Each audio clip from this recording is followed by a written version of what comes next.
নমস্কার বন্ধুরা, রাধে রাধে। অনিশের চ্যানেলে তোমাদেরকে সবাইকে স্বাগতম। তো আশা করি বন্ধুরা তোমরা সবাই ভালো আছো আর আমরাও ভালো আছি। তো চলো তোমাদের ভালোবাসা আর আশীর্বাদ নিয়ে দিনটা শুরু করি। আশা করি ব্লগটা অনেকটা ভালো লাগবে, স্কিপ না করে পুরো ব্লগটাই দেখবে।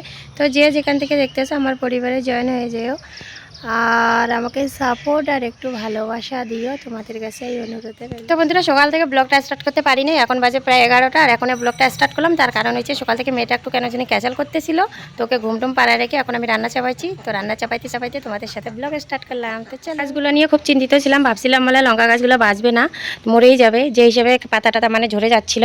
তো এখন দেখতেছি খুব সুন্দর হচ্ছে লঙ্কার গাছগুলো, আশা করি বাঁচবেই। তো দেখতেই পাচ্ছ তোমরা কত সুন্দর হচ্ছে লঙ্কা গাছগুলো। ভাত হয়ে গেছে, ভাত চাপাই দিয়েছি, ভাত হয়ে গেছে। তো এখানে মার গালাইতে দিয়েছি আর এই যে চালুন আর ডালাটা এটা দুইটা লাগবে, কারণ আচার বানিয়েছি, শুকাই দিয়েছিলাম মানে রোদ্রে যে শুকাইতে দিয়েছিলাম, তো এগুলো লেগে লেগে রয়েছে, দেখো এগুলো এখন ধুয়ে দেবো। তো চলো, আর এখানে চা খেয়েছি যে তার কিছু বাসন রয়েছে। আমার বোনের ছেলে এই যে দেখো সবসময় শুধু মোবাইল নিয়ে ব্যস্ত থাকে, তো আজকে ডুবুরি বেড়াইতে যাবে, যার জন্য রেডি হয়ে গেছে। তো বোনও যাবে। আর আমার রানী, আমার মহারানী এখানে ঘুমাচ্ছে।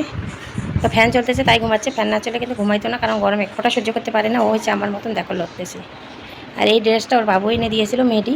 ও এই ড্রেসটাকে যে এত ভালোবাসে না, শুধু ওর বাবুর জিনিস ওর প্রিয়। এদিকে জানলাটা খুলে দিয়েছিলাম কারণ এদিক থেকে না খুব সুন্দর হাওয়া আসে। তো এটা আমাদের ওই রান্নাঘরের পাশের রুমটা, ওই পাশের রুমের জানলাটা। তো দেখতেই পাচ্ছ, তো এই বাইরেটা কত সুন্দর লাগতেছে। মানে যদিও নোংরা কাচড়া হয়ে আছে, পাতা টাতা পড়ে আছে, তবুও কিন্তু জিনিসটা দেখতে না খুবই ভালো লাগে। যে কোনো প্রকৃতি বা যে কোনো পাতা বা যে কোনো গাছপালা দেখতে না খুব সুন্দর লাগে কিন্তু। তো দেখতেই পাচ্ছি। তো এইখানে কুটেছিলাম আলু আর এই যে কাঁকরোলগুলো যে ছিল, কাঁকরোলগুলো এইভাবে কুটে কুটে নিয়েছি, তারপর অনেকগুলো ভাজি। আর এখানে মুগের ডাল বসাই দিয়েছি, তো ডালটা এখানে হয়ে যায়। ছেলে খাই স্কুলে গেল। এই যে এখানে শুটকি মাছ আর কি কড়াইয়ের মধ্যে একটু টাইলে দিয়েছিলাম শুকনো লঙ্কা সহ।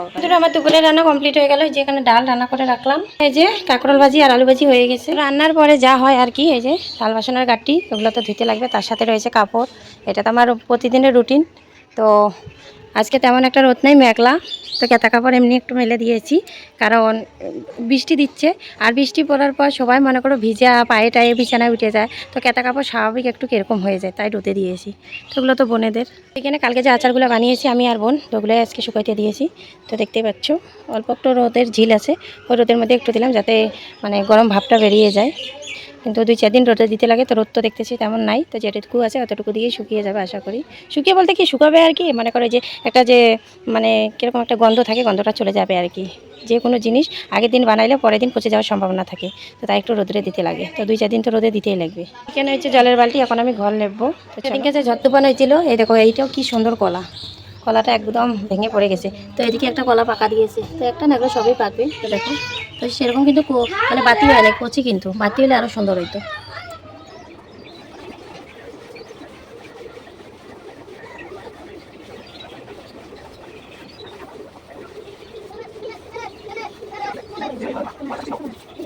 তো বন্ধুরা এখন স্নান করলাম, স্নান করে এই যে মন্দিরে যাচ্ছি, কারণ পূজা দিতে হবে।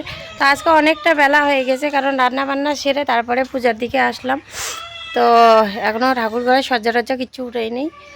তো এখন চলো পূজা দিই। আর মেয়েও আমার কান্না করতেছে, কারণ ও আমার সাথে একটু শুয়ে থাকতে যাচ্ছে, কিন্তু আমার তো আর হাতে সময় নেই।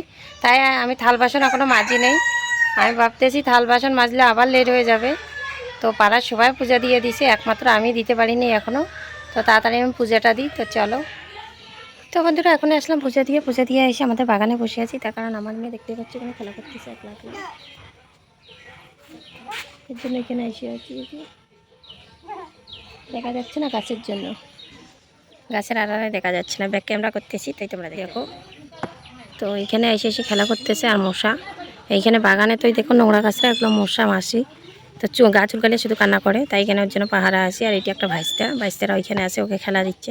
তো এটা থাল বাসন মাজার বাকি রয়েছে, আমি এই পূজাটা উঠে নিব, তারপর থাল বাসন মাজবো। তো শুভ সন্ধ্যা বন্ধুরা। তো শুভ সন্ধ্যা, তাহলে রাত হয়ে গেছে, রান্না বসাইছি, প্রায় 9টা বাজতে চলেছে। তো চলো কি রান্না করতেছি তোমাদের সাথে শেয়ার দেখিয়ে দিই। দেখো আচারগুলো কি সুন্দর কালার আসছে। তো 3টায় সুন্দর করে এখানে রান্নাঘরে নিয়ে আসছি। তো রোদে দেওয়ার পর অনেকটা জিনিসটা নরম হয়ে আসছে আর অনেকটা কালার হয়ে আসছে। এখানে বসাইছি রান্না। তো এখানে বসাইছি আমি কচুর ছোড়া শুটকি দিয়ে বানাচ্ছি, আমার বড় খেতে চেয়েছে। তো দেখতেই পাচ্ছ, তো এখনও হয় নাই, আরও হবে। তো বন্ধুরা জানি না আজকে হঠাৎ করে আমার মানে ডান পাটা এত ব্যথা করতেছে, কালকে স্লিপ কালকে পরার পরে এরকম হইলো নাকি। ডান পাটা মানে নাড়াইতে পারতেছে না, খুব অসহ্য যন্ত্রণা করতেছে।